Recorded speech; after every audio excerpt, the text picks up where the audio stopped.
الحمد لله نحمده ونستعينه ونستغفره ونؤمن به ونتوكل عليه ونعوذ بالله من شرور أنفسنا ومن سيئات أعمالنا من يهده الله فلا مضل له ومن يضلل فلا هادي له وأشهد أن لا إله إلا الله وحده لا شريك له وأشهد أن محمدا عبده ورسوله أما بعد فإن خير الحديث كتاب الله وخير الهدي هدي محمد صلى الله عليه وسلم وشر الأمور محدثاتها وكل محدثة بدعة وكل بدعة ضلالة وكل ضلالة في النار. أعوذ بالله من الشيطان الرجيم. بسم الله الرحمن الرحيم. يا أيها الذين آمنوا اذكروا الله كثيرا يا أيها الذين آمنوا اذكروا الله ذكرا كثيرا وسبحوه بكرة وأصيلا. وقال تعالى: سبح لله ما في السماوات وما في الأرض وهو العزيز الحكيم. وقال: يسبح لله ما في السماوات وما في الأرض الملك القدوس العزيز الحكيم. وقال تعالى: سبحان ربك رب العزة عما يصفون وسلام على المرسلين والحمد لله رب العالمين.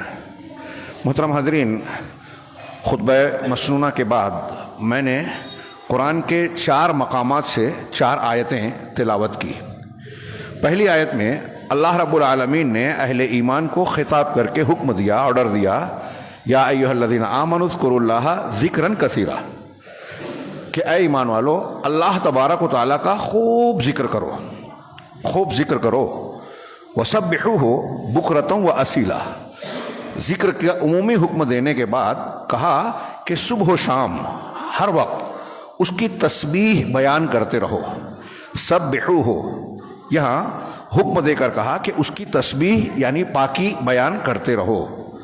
اللہ تبارک و تعالیٰ کا ذکر ایک مومن کی روحانی زندگی کے لیے ضروری ہے.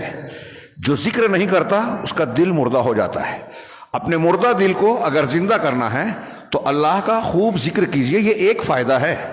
علامہ ابن قیم اور دوسرے علماء نے اللہ کے ذکر کے فوائد قرآن و حدیث سے بیان کرتے ہوئے کم و بیش 100 فائدے بتائے ہیں. 100 سے زیادہ فائدے ہیں.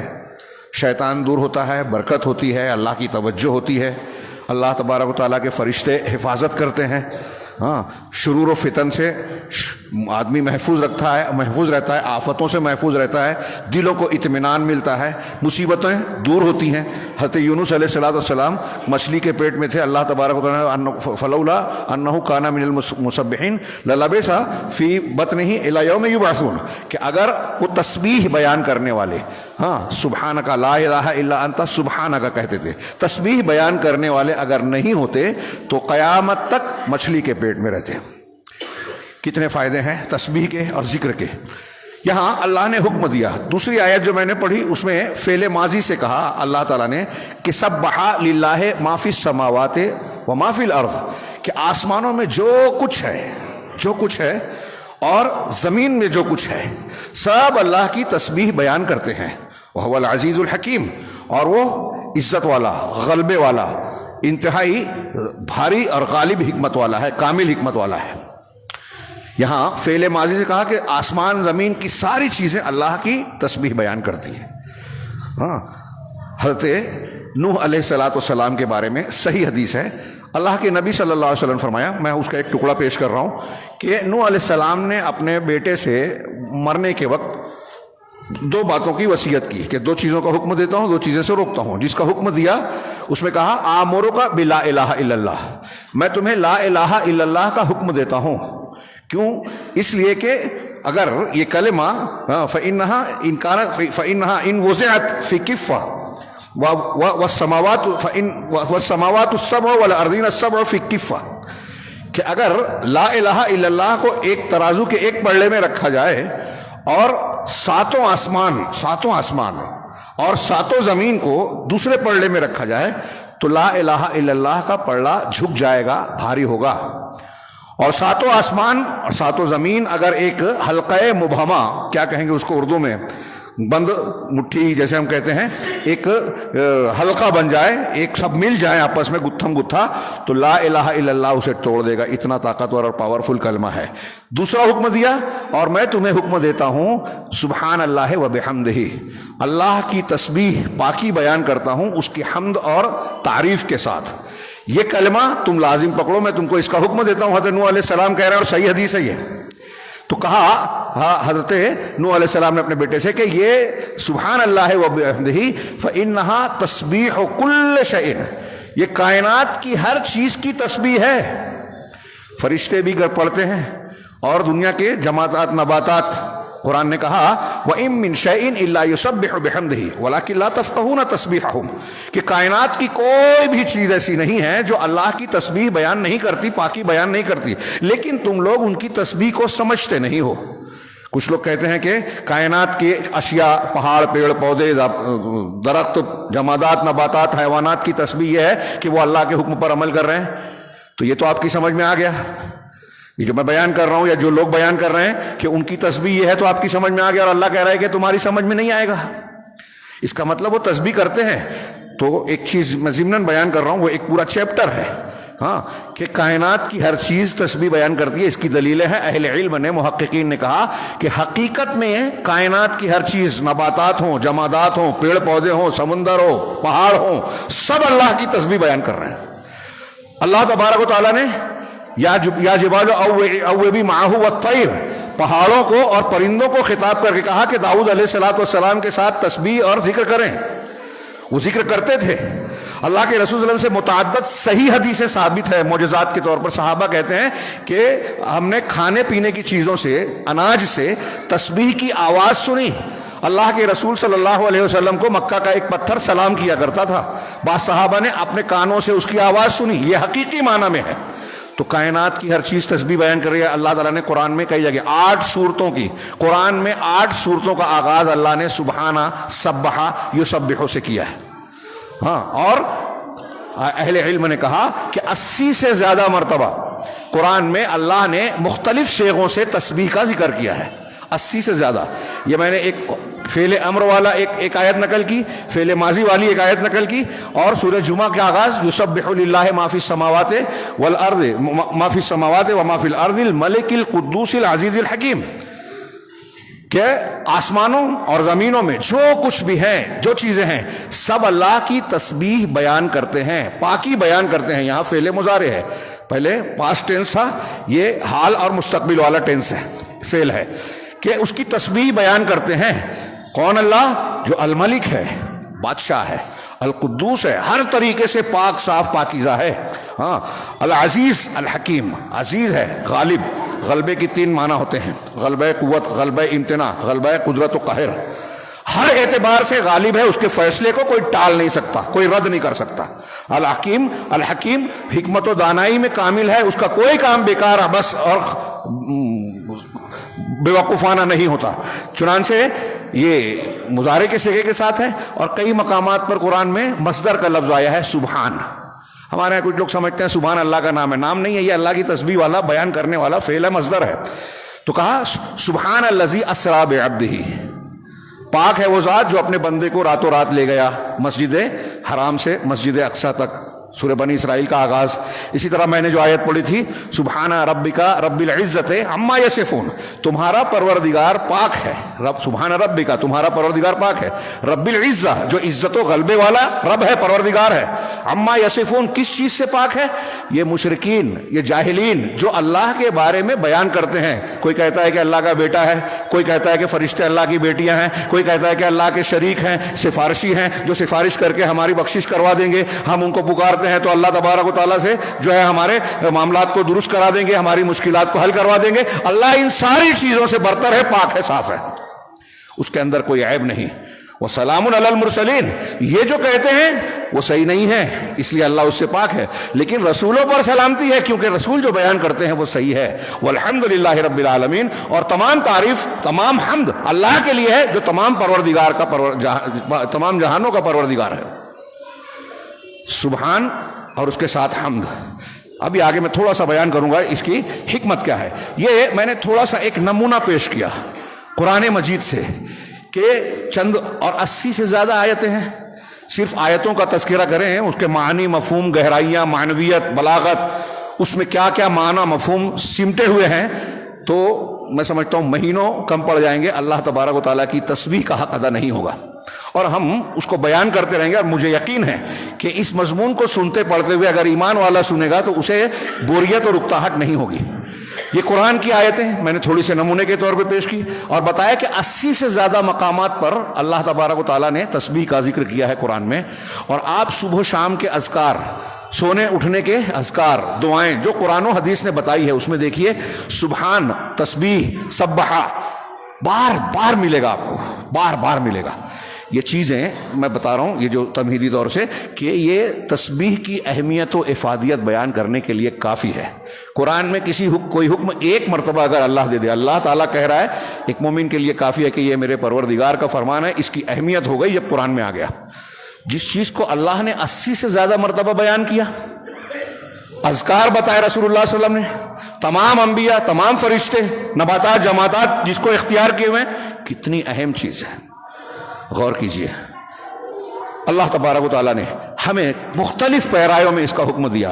بعض اہل علم نے کہا کہ قرآن میں تسبیح، یہ شیخ عبدالرزاق البدر حافظہ اللہ مدینہ میں رہتے ہیں، عقیدے کے استاذ ہیں، ان کی کتاب کا میں وہ بیان کرتے ہیں کہ قرآن میں تسبیح، علماء کہتے ہیں کہ قرآن میں تسبیح جو ہے تقریباً 30 شکلوں میں بیان کی گئی ہے. اس میں سے 6 شکلیں ملائکہ کے لیے ہے، فرشتوں کے لیے.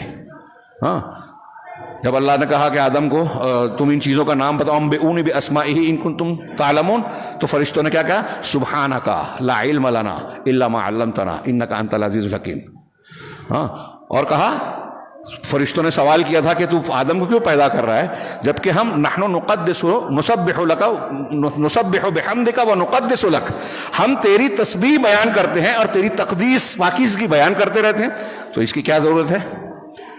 اور جب اللہ نے کہا کہ اگر تم دعوے دار ہو تو ٹھیک ہے، آدم جس طرح نام بتا رہے تم بتاؤ، اللہ نے ایک صلاحیت دی ہے، تم کو وہ چیز نہیں دی، تو فرشتوں نے اعتراض کیا، سبحانک تو پاک ہے، لا علم لنا، ہمارے پاس کوئی علم نہیں ہے، الا ما علمتنا، سوائے اس کے جو تو نے ہمیں سکھایا ہے، بس اتنا ہی علم ہے.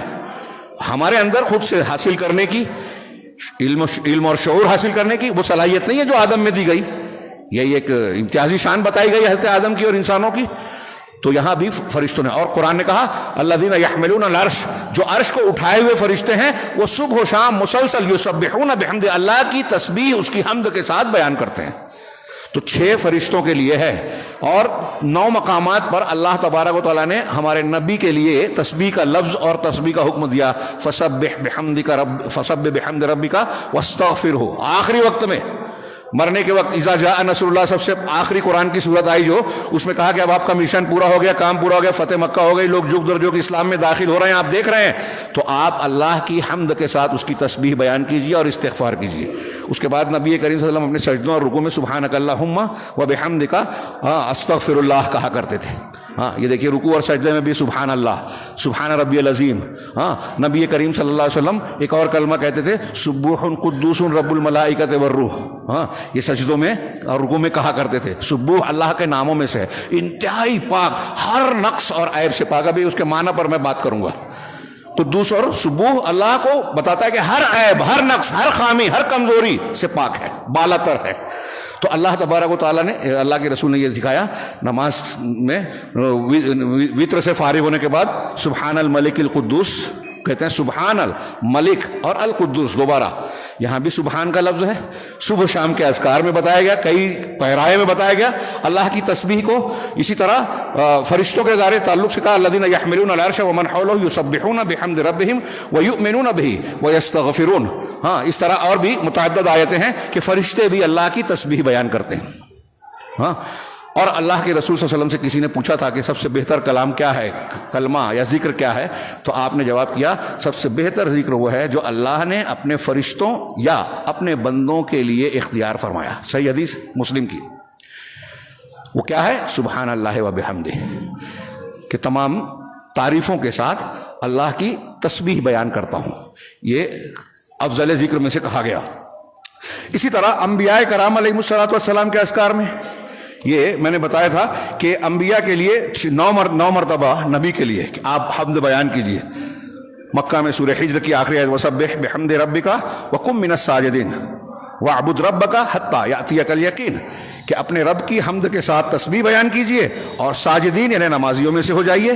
یہ جب کفار مکہ ستا رہے تھے، آپ پریشان ہو گئے تھے، تو اللہ نے آگے کہا کہ ہم جانتے ہیں کہ آپ کا دل تنگ ہوتا ہے ان کی باتوں سے، آپ کو دکھ ہوتا ہے، تکلیف ہوتی ہے، لیکن آپ تسلی رکھیے اور اللہ کی حمد کے ساتھ تسبیح بیان کیجئے اور ساجدین میں سے یعنی نمازیوں میں سے ہو جائیے.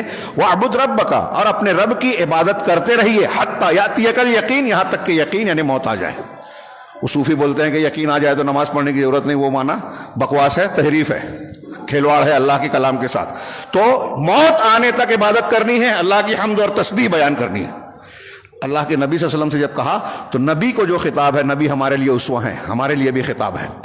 نبی کریم صلی اللہ علیہ وسلم کے 9 مرتبہ قرآن میں تسبیح کے ساتھ خطاب کیا گیا ہے. دوسرے انبیاء کو 4 مرتبہ، حضرت زکریا علیہ السلام، حضرت یونس علیہ السلام اور دوسرے انبیاء کے بارے میں 4 مرتبہ ہے. یہاں کی آیتیں موجود ہیں لیکن ہمارے پاس اتنا تفصیلی وقت نہیں ہے، آپ اس کا ضرور مطالعہ کیجئے، پڑھیے. اسی طرح حیوانات اور جمادات کے لیے 3 مرتبہ استعمال کیے قرآن میں تسبیح کا لفظ. اسی طرح خاص مومنوں کے لیے 3 مرتبہ اور تمام موجودات کو عام کر کے 6 مرتبہ قرآن میں 6 شکلوں میں 6 مرتبہ ذکر کیا ہے.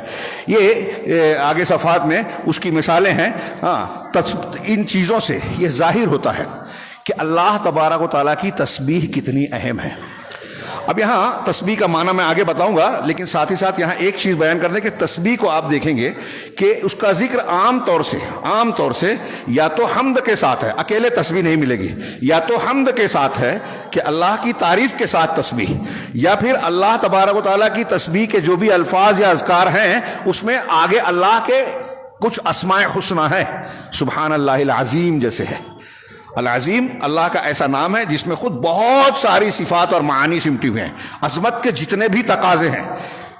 اللہ تعالیٰ اپنی عظمت میں سب سے باکمال ہے، اس کی عظمت میں کوئی کمی نہیں. اب کامل عظیم ہونے کے لیے بہت ساری کامل صفات کی ضرورت ہے، تو وہ ساری چیزوں کے اس بات کے ساتھ یہ کہہ رہے ہیں سبحانہ.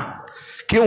اس لیے کہ صرف سبحان کہنے سے کہ اللہ پاک ہے، ہم کچھ چیزوں کو، عیوب کو اللہ سے کہہ رہے ہیں کہ اللہ اس میں وہ چیز نہیں ہے. اللہ جاہل نہیں ہے، اللہ ظالم نہیں ہے، اللہ بے وقوفی والا کوئی کام نہیں کرتا، اللہ تبارک و تعالیٰ کسی کا محتاج نہیں ہے، اللہ کو نیند نہیں آتی، اللہ کو اونگ نہیں آتی. ان سب چیزوں سے اللہ پاک ہے. اللہ کا کوئی شریک نہیں، کوئی مثیل نہیں، کوئی ہمسر نہیں. اللہ اس سے اوپر ہے، بلند ہے، اس کے جیسا کوئی نہیں. اس کا نہ کوئی بیٹا ہے، نہ بیوی ہے، نہ بیٹی ہے. اس سے بھی اللہ پاک ہے. تو صرف پاکی بیان کرنا یہ کافی نہیں ہے کسی کی تعریف کے لیے. پاکی کے ساتھ اس کا اس بات بھی ہونا چاہیے کہ اللہ کے کسی چیز کو بھولتا نہیں ہے، کوئی چیز اس کے علم سے باہر نہیں ہوتی ہے. تو یہ اس کی پاکی ہوئی. اور حمد یہ ہوئی کہ یہ کیا کہا جائے کہ اللہ تعالیٰ علم میں کامل ہے. یہ دماغ رکھیے، قاعدہ یہ دماغ میں رکھیے، کیونکہ بہت سارے لوگ تعظیم کے راستے سے گمراہ ہو گئے. حضرت عبد الرحمن ابن مہدی، امام بخاری کے استاذ، وہ کہتے ہیں کہ ایک قوم جو ہے اللہ کی تعظیم کے راستے سے گمراہ ہو گئی. کچھ لوگوں نے کہا، جیسا کہ قرآن نے نقل کیا، کہ اللہ نے کسی کو بھیجا نہیں، کوئی کلام اتارا نہیں. وما قدر اللہ حق قدر، انہوں نے اللہ کی تعظیم و تکبیر، اس کی بڑائی کی نہیں، قدر کی نہیں جیسا کہ اس کا حق ہے. اسی آگے کہا کہ اللہ نے بشر کو نبی بنا کر انہوں نے یہ کہا کہ اللہ نے کسی بشر کو نبی نہیں بنایا اور کوئی کلام نہیں اتارا.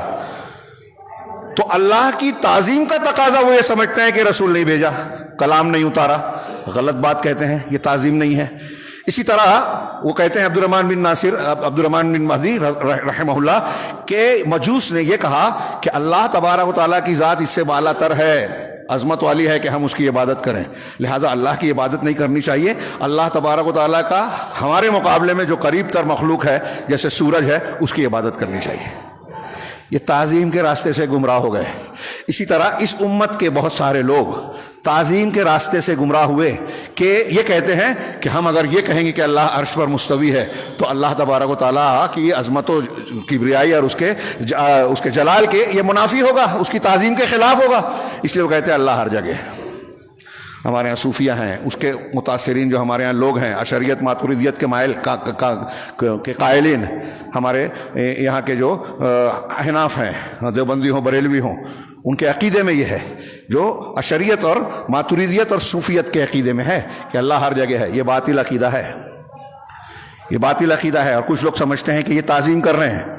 نہیں، اللہ کو عرش پر بولیں گے تو یہ لازم آئے گا. بولا اللہ نے قرآن و حدیث، اللہ نے قرآن میں، رسول اللہ صلی اللہ علیہ وسلم نے حدیثوں میں بیان کیا ہے. کم و بیش 1000 دلیلیں، 1000 سے زیادہ دلیلیں ہیں کہ اللہ عرش پر ہے، اوپر ہے، العلی ہے، الکبیر ہے، ہر اعتبار سے اوپر ہے، بلند ہے، مرتبے میں بھی، درجے میں بھی، تسلط میں بھی، اور جگہ میں بھی اللہ اوپر ہے، علو رکھتا ہے. سورہ آیت الکرسی میں کہتے ہیں وہ العلی العظیم، وہ العلی ہے. علی کا کیا مطلب؟ بلند، اوپر. کیا مطلب بلند؟ ہر اعتبار سے بلند. تو اس میں یہ معنی بھی آ گیا کہ وہ اوپر ہے. تو کچھ لوگ یہ سمجھتے ہیں کہ یہ عظمت کے خلاف ہے. اسی لیے اہل علم نے کہا کہ آدمی معطلہ کی طرح تسبیح بیان نہ کرے. معطلہ، اللہ کی تسبیح کا مطلب یہ نہ سمجھے کہ اللہ کے اندر خوبیاں نہیں ہیں، صفات نہیں ہیں، جیسا کہ معطلہ اور معتزلہ کہتے ہیں کہ اللہ علیم ہے لیکن علم نہیں ہے، حی ہے لیکن حیات والا نہیں ہے، یعنی زندگی والا نہیں ہے، غنی ہے لیکن غنا نہیں ہے، قدیر ہے لیکن قدرت نہیں ہے. یہ تو بکواس بات ہوئی. جو لوگ اس طرح سے تسبیح کا معنی لیتے ہیں ان کی تسبیح باطل ہے. تو تسبیح کا معنی، اسی لیے آخر میں ایک بات کہی، شاید میں بھول جاؤں گا، اسی لیے یہی کہوں کہ قرآن و حدیث میں تسبیح بھی اللہ کی بیان کرنی ہے تو اللہ تعالیٰ نے اور رسول اللہ صلی اللہ علیہ وسلم نے قرآن و حدیث میں تسبیح کے جو اصول ضابطے بیان کیے ہیں اس کو مد نظر رکھ کے اختیار کرنا چاہیے. اس کو اختیار نہ کرنے پر بھی لوگ گمراہ ہو جاتے ہیں. یہ دوسری بات تھی، ہاں، کہ یہ ایک اصول ہے. آئیے اب تسبیح کی فضیلت کا تھوڑا سا میں تذکرہ کروں. حضرت نوح علیہ السلام والی ایک بات جو ہے، جو اس میں اپنے بیٹے کو کہا تھا کہ میں تم کو سبحان اللہ وبحمدہ کی تعلیم دیتا ہوں، اس میں 2 جملہ انہوں نے کہا تھا، میں نے ایک بیان کیا، ایک بھول گیا. ایک کہا تھا کہ فَإِنَّهَا، وہ آمروں کا بلا الہ الا اللہ کے بعد کہا سبحان اللہ وبحمدہ، میں تم کو حکم دیتا ہوں سبحان اللہ وبحمدہ کا، اس کو پڑھتے رہو. اس کا 2 فائدہ بتایا تھے نوح علیہ السلام نے، اور رسول اللہ صلی اللہ علیہ وسلم نے اس کو بیان کیا ہم کو اور آپ کو. کیا بیان کیا؟ کہ فَإِنَّهَا تَسْبِيحُ كُلِّ شَيْءٍ.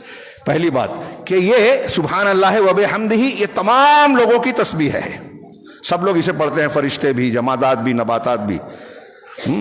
اور دوسری بات کہی وَبِهَا تُرْزَقُ الْخَلَائِقَ، اسی کے ذریعے سے مخلوق کو رزق دیا جاتا ہے. سنا آپ نے لا الہ الا اللہ یا تسبیح کا فائدہ کیا ہے؟ آپ کو اگر روزی چاہیے، رزق چاہیے، برکت چاہیے، ہاں، آپ بھی سنیں، مائیں بہنیں بھی سنیں، ہماری مائیں اور بہنیں گھر میں وہ چاہتی ہیں فراوانی ہو، کسی کی محتاجگی نہ ہو، اللہ رزق دے وے، روزی دے وے، خوب تسبیح پڑھیے، استغفار کیجیے. تسبیح، لیکن یہ کیسے ہوگا؟ ہمارے ہاں جس طریقے سے لوگ فضائل بتاتے ہیں لیکن معنی نہیں سمجھتے، لا الہ الا اللہ پڑھتے ہیں اور شرک کرتے ہیں، تسبیح کہتے ہیں اور اللہ تبارک و تعالیٰ کی طرف ایسی چیزوں کی نسبت کرتے ہیں جو اللہ تعالیٰ کی شان میں گستاخی ہے، اللہ تعالیٰ کو گالی ہے. وہ بہت سے مسلمان دیتے ہیں. کیسے دیتے ہیں میں ابھی بتاؤں گا. اگر اس طریقے سے آپ تسبیح پڑھتے بھی ہیں تو کروڑ مرتبہ ایک دن میں پڑھ لیں، کوئی فائدہ نہیں. ایک آدمی لا الہ الا اللہ پڑھتا رہے کہ اتنا لاکھ اتنی مرتبہ روزانہ، ہاں، اس کے ورد کر لے وے، لیکن لا الہ الا اللہ کی شرطیں نہیں جانتا، اس کا معنی نہیں جانتا، اور پھر اس کے خلاف عقیدہ رکھتا ہے، اس کے خلاف عمل کرتا ہے، گنڈا تعویذ کر رہا ہے، جادو ٹونا کر رہا ہے، غیر اللہ کو پکار رہا ہے، قبروں پہ جا کے جھک رہا ہے، دوسروں کے نام کی نظر و نیاز کر رہا ہے، تو اس کا لا الہ الا اللہ کوئی مطلب نہیں رکھتا. اچھی طرح دماغ میں رکھیے. ایسے ہی ایک آدمی اللہ کی تسبیح تو بیان کر رہا ہے لیکن اللہ تبارک و تعالیٰ کے بارے میں بدعقیدگی رکھتا ہے، وہ بھی کوئی معنی نہیں رکھتا. تو اس لیے یہ فضیلت کی دعائیں کے الفاظ دماغ میں رکھیں. میں 2-4 روایتیں اس میں لا الہ الا اللہ، سبحان اللہ یا سبحان اللہ وبحمدہ کی فضیلت میں اور اس کے فوائد میں اتنی حدیثیں ہیں، آیتیں ہیں کہ اگر صرف اس کو شمار کرنا مشکل ہوگا، ایک موٹی کتاب تیار ہو جائے گی اور ہفتوں اس کو بیان نہیں کیا جا سکتا. 2-4 نمونے کی روایتیں پیش کر رہے ہیں جو آپ بھی سنتے ہوں گے. اللہ کے رسول صلی اللہ علیہ وسلم کا فرمان ہے یہ افضل الکلام، سب سے زیادہ افضل کلام، فضیلت والا، اور اللہ کے نزدیک سب سے محبوب ہے. ہاں، وہ کیا ہے؟ اللہ کے نبی صلی اللہ علیہ وسلم فرمایا کہ احب الکلام الی اللہ 4. ہاں، کہ اللہ کے نزدیک 4 کلمات سب سے زیادہ محبوب ہے. بعض روایتوں میں قرآن کے بعد سب سے زیادہ فضیلت والے یہ کلمات. وہ 4 کلمات کیا ہیں؟ سبحان اللہ والحمد للہ ولا الہ الا اللہ واللہ اکبر. یہ 4 کلمات اللہ تبارک و تعالیٰ کو سب سے زیادہ محبوب ہے. میں نے ایک اور روایت کی طرف اشارہ کیا کہ وہ قرآن کے بعد سب سے زیادہ. اس کو معمولی مت سمجھیے، لیکن اس کی عظمت فضیلت کو جاننے کے لیے اس کے معنی اور مفہوم کی گہرائی کو ضرور دماغ میں رکھیے. ایک مسلمان کو یہ جو پڑھتا ہے فضیلت کے لیے، اجر و ثواب کے لیے، اس کے معنی کو سمجھ لینا بہت اہمیت کا حامل ہے. آپ معنی اور مفہوم سمجھ کے جب پڑھیں گے تو اس کا اثر بھی بدل جائے گا اور اس کا فائدہ بھی زیادہ ہوگا، برکت بھی زیادہ ہوگی. اور دل میں اس کے اثرات ہوں گے. ہم پڑھیں گے جب ہمارا دل صاف ہوگا، دل کا زنگ صاف ہوگا، گناہ صاف ہوں گے. ذکر سے دل کا زنگ صاف ہوتا ہے. حضرت ابو درداء رضی اللہ تعالیٰ عنہ صحابی رسول کا کہنا ہے. یہ مسلم شریف کی حدیث ہے اور آپ نے سنی ہوگی. اسی طرح صحیح مسلم میں حضرت ابو ذر رضی اللہ تعالیٰ عنہ کی روایت ہے کہ اللہ کے رسول صلی اللہ علیہ وسلم نے پوچھا گیا کہ سب سے افضل کلام کیا ہے، تو آپ نے کہا جس چیز کو مصطفی اللہ لملائکتہ و لعبادہ، کہ جس کو اللہ نے اپنے فرشتوں اور اپنے بندوں کے لیے چن لیا ہے، اور وہ ہے سبحان اللہ و بحمدہ، کہ تمام تعریف اللہ کی تعریف کے ساتھ اس کی تسبیح بیان کرتا ہوں. ایک میں ہے کہ سب سے محبوب کلام اللہ تبارک و تعالیٰ کے نزدیک سبحان اللہ و بحمدہ ہے. اس معنی کی اور بھی کئی حدیثیں ہیں. تسبیح کے فضائل میں سے وہ حدیث بھی ہے جس کو نبی کریم صلی اللہ علیہ وسلم نے فرمایا کہ من قال سبحان اللہ و بحمدہ فی یوم 100 مرہ، جو شخص سبحان اللہ و بحمدہ ایک دن میں 100 مرتبہ کہے گا، حطت خطایا، اس کی برائیاں غلطیاں مٹا دی جائیں گی. وَإِن كَانَتْ مِثْلَ زَبَدِ الْبَحْرِ، چاہے وہ سمندر کے جھاگ کی طرح ہی کیوں نہ ہو. یہ مسلم شریف کی، میرا خیال ہے بخاری میں بھی ہو، یہ حدیث ہے، صحیح حدیث ہے، معروف ہے. جھاگ کی طرح. یہ بات یاد رکھیں کہ کبیرہ گناہوں کے تعلق سے تھوڑی تفصیل ہے. ہم کوئی بھی بڑے سے بڑا گناہ کریں، پڑھ لیں صاف ہو جائے گا، ایسا نہیں ہے. کسی کا حق ماریں، یہ پڑھ لیں صاف ہو جائے گا، ایسا نہیں ہے. جیسا کہ ہمارے یہاں لوگ بتاتے ہیں بہن کا حق مار لو، بھائی کا حق مار لو، ہاں، دوسروں پر ظلم کر لو، غیبت کر لو. یہ معاف نہیں ہوگا جب تک بندے سے صاف نہ کر لیں. تو گناہ معاف ہو جائیں گے اس سے، ہاں. اور کبیرہ گناہ میں کچھ کمی ہو سکتی ہے، اس کی اپنی تفصیل ہے. اللہ کے نبی صلی اللہ علیہ وسلم کی حدیث غلط نہیں ہے، بالکل واضح ہے، ہاں، صاف ہے. اسی طرح ایک حدیث میں ہے کہ جو شخص اس کو من قال حین یصبح وحین یمسی، جو صبح کے وقت اور شام کے وقت، جب صبح کرتا ہے جب شام کرتا ہے، جو شخص یہ کہے سبحان اللہ و بحمدہ 100 مرہ، 100 مرتبہ کہے گا، تو قیامت کے دن اس سے زیادہ فضیلت والا معاملہ لے کر کوئی شخص اللہ کے جناب میں حاضر نہیں ہوگا مگر وہ شخص جو اسی کے جیسا عمل کرے یا اس سے زیادہ کرے. ہاں، یہ حدیث بھی صحیح مسلم کی ہے. یعنی اگر کوئی صبح شام 100 مرتبہ یہ پڑھتا ہے تو اللہ کے ہاں سب سے بہتر عمل والا یہ ہوگا. ہاں، کوئی اگر اس کے جیسا یا اس سے زیادہ کرنے والا، یہ سبحان اللہ بحمدہ پڑھنے والا ہوگا تو اس کا درجہ اونچا ہوگا. پھر ایک حدیث میں ہے، ہاں، مسلم نے ہی اپنی صحیح میں نقل کیا حضرت سعد بن ابی وقاص سے. وہ کہتے ہیں کہ ہم لوگ رسول اللہ صلی اللہ علیہ وسلم کے پاس تھے. آپ نے پوچھا ایعجز احدکم ان یکسب کل یوم 1000 حسنہ، ہاں، کہ تم میں سے کوئی شخص کیا اس سے عاجز ہے کہ وہ ہر روز 1000 نیکیاں کرے؟ اس سے عاجز ہے؟ تو آپ کے جلساء ہم نشینوں نے کہا کیف یکسب احدنا 1000 حسنہ، کہ 1000 نیکیاں کیسے کمائے گا؟ تو آپ نے کہا یسبح 100 تسبیحہ فیکتب له 1000 حسنہ، کہ وہ 100 مرتبہ تسبیح بیان کرے، سبحان اللہ کہے، سبحان اللہ و بحمدہ کرے، تو اس کے لیے 1000 نیکیاں لکھی جائیں گی یا 1000 غلطیاں، اور یحط عنہ 1000 خطیئۃ، یا 1000 خطیئہ برائیاں اس سے معاف کر دی جائے گی، ختم کر دی جائے گی.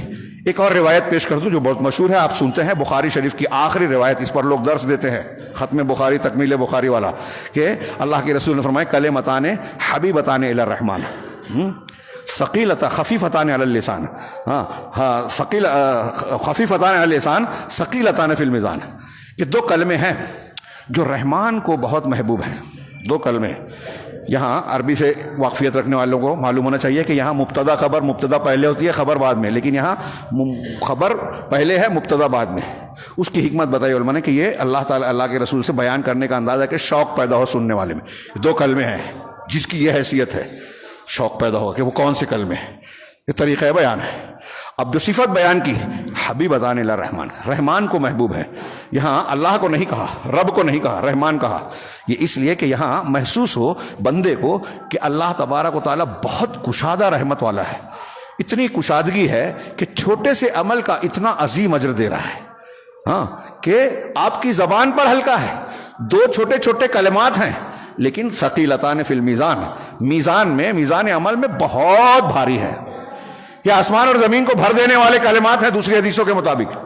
دو کلمات رحمان کو محبوب ہیں، زبان پہ ہلکے ہیں، یعنی آپ آسانی سے اس پر عمل کر سکتے ہیں، بول سکتے ہیں. امام شافعی کہتے ہیں کہ اس سے آسان نیکی کوئی نہیں ہے کہ آدمی صرف اپنی زبان سے اللہ کا ذکر کرتا رہے. اب یہ بھی ہم نہ کریں، کوئی گانا گاتا ہے، کوئی گندی باتیں کرتا ہے اور اس میں شان سمجھتا ہے، ہنسی ٹھٹے میں وقت گزار دیتا ہے، اللہ کا ذکر نہیں کرتا. بہت محرومی کی بات ہے. تو اللہ کے رسول صلی اللہ علیہ وسلم نے فرمایا کہ دو کلمات ایسے ہیں جو رحمان کو محبوب ہیں، زبان پر ہلکے ہیں اور میزان میں بھاری ہیں. وہ کیا ہے دو کلمات؟ سبحان اللہ و بحمدہ، سبحان اللہ العظیم. کہ تمام تعریف اللہ کی حمد کے ساتھ اس کی میں تسبیح بیان کرتا ہوں اور اللہ تبارک و تعالیٰ پاک ہے. ایک اور روایت کہ جو شخص سبحان اللہ و بحمدہ، سبحان اللہ العظیم و بحمدہ ایک کہتا ہے ایک مرتبہ، تو جنت میں اس کے لیے ایک کھجور کا درخت لگا دیا جاتا ہے. اللہ کے نبی صلی اللہ علیہ وسلم سے یہ بھی ثابت ہے کہ آپ فرماتے ہیں کہ جو شخص سبحان اللہ و بحمدہ، سبحانک اللہم و بحمدک، اشہد ان لا الہ الا انت، استغفرک و اتوب الیک، کسی مجلس کے، آپ کسی مجلس میں بیٹھے ہیں، اس کے خاتمے پر اگر یہ کلمات کہتے ہیں تو اگر آپ کی وہ مجلس ذکر ہے، نیکیاں کی آپ نے، تو یہ کلمات اس کے لیے مہر کا کتابے، یہ تابے کی طرح ہو جائیں گی، یعنی مہر لگ جائے گی، سرٹیفائیڈ ہو جائے گی آپ کی مجلس اللہ کے یہاں، یہ پیک ہو گئی، محفوظ ہو گئی. کلمات باقیات بھی اس کو کہا گیا ہے کہ یہ الباقیات الصالحات، یہ 4 کلمات ہیں، ایک حدیث میں یہ بھی کہا گیا ہے. تو یہ تابع ہوگی اگر نیکی ہے. اور اگر آپ کی مجلس میں کچھ لغویات، ایسی باتیں ہوئی ہیں جو لغو ہے، بیکار باتیں ہیں، غیر ضروری باتیں ہیں، تو یہ اس دعا کو پڑھنے سے یہ مجلس کا کفارہ ہو جائے گا. دوسری حدیث بھی اس سلسلے کی ہے، مجلس کے کفارے کے سلسلے میں آپ نے اس کو بہت مرتبہ سنا ہوگا. یہ کیوں اتنی فضیلت ہے؟ وقت زیادہ ہو رہا ہے اور یہ جو میرے مضمون کا اصل مقصود ہے، فضائل ہم سنتے رہتے ہیں، لیکن میں یہ بیان کرنا چاہتا ہوں، توجہ دلانا چاہتا ہوں کہ تسبیح کا معنی کیا ہے، اس کی اتنی فضیلت کیا ہے، اس کے تقاضے کیا ہیں.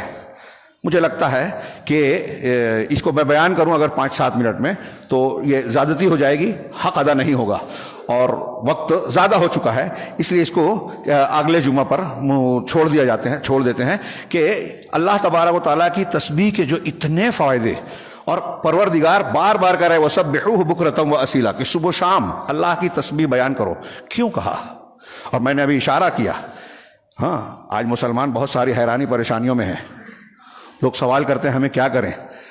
کل رات میں میرا جو درس ہوا اس میں کتاب کے حوالے سے، تو اس میں یہ بیان کیا گیا ہے کہ قرآن و حدیث میں ہم کو جتنے دکھ، تکلیف، مصیبت، پریشانی اور دل کے غم اور صدمات لاحق ہوتے ہیں، ان سب کا علاج قرآن و حدیث میں ہے. ان سب کا علاج یہ ہے کہ آپ اللہ کے نبی صلی اللہ علیہ وسلم کی سنت کے مطابق زندگی کے سارے معاملات کو انجام دیں.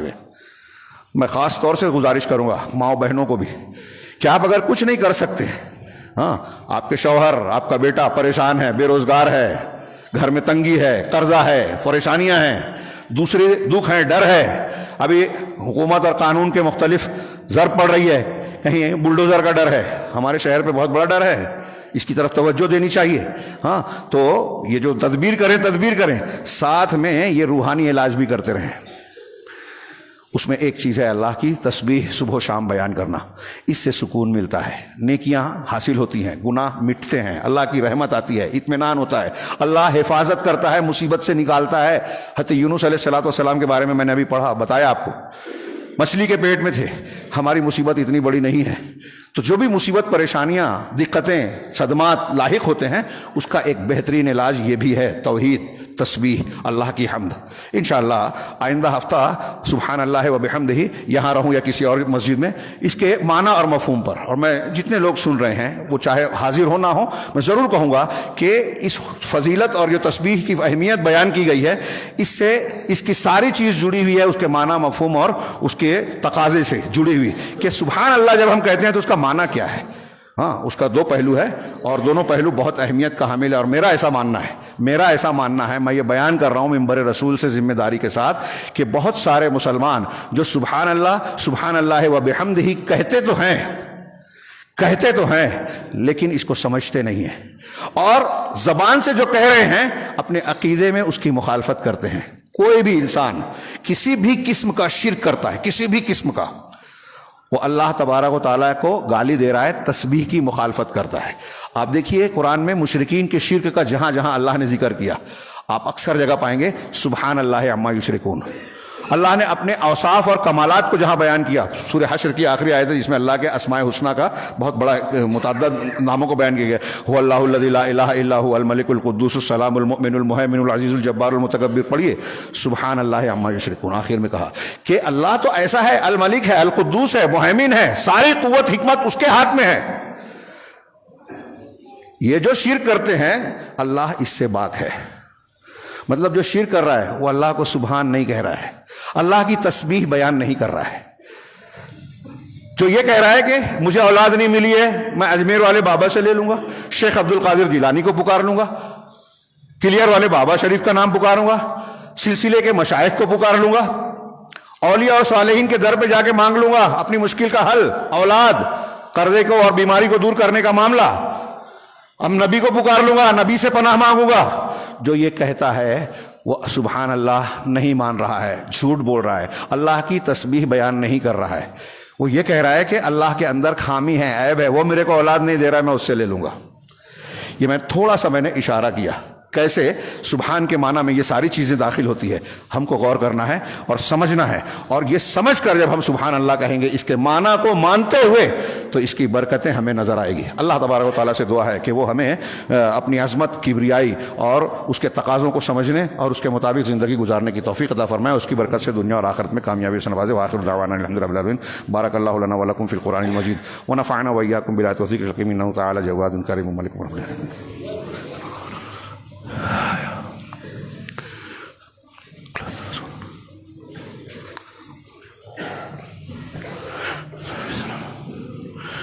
الحمد لله نحمده ونستعينه ونستغفره ونؤمن به ونتوكل عليه ونعوذ بالله من شرور أنفسنا ومن سيئات أعمالنا، من يهده الله فلا مضل له ومن يضلل فلا هادي له، وأشهد أن لا إله إلا الله وحده لا شريك له، وأشهد أن محمدا عبده ورسوله، أما بعد فأعوذ بالله السميع العليم من الشيطان الرجيم، بسم الله الرحمن الرحيم، إن الله وملائكته يصلون على النبي يا أيها الذين آمنوا صلوا عليه وسلموا تسليما، اللهم صل على محمد وعلى آل محمد كما صليت على إبراهيم وعلى آل إبراهيم إنك حميد مجيد، اللهم بارك على محمد وعلى آل محمد كما باركت على إبراهيم وعلى آل إبراهيم إنك حميد مجيد۔ عباد الله رحمني ورحمكم الله، إن الله يأمر بالعدل والإحسان وإيتاء ذي القربى وينهى عن الفحشاء والمنكر والبغي يعظكم لعلكم تذكرون، اذكروا الله يذكركم وادعوه يستجب لكم، ولذكر الله تعالى أعلى وجل وأكبر۔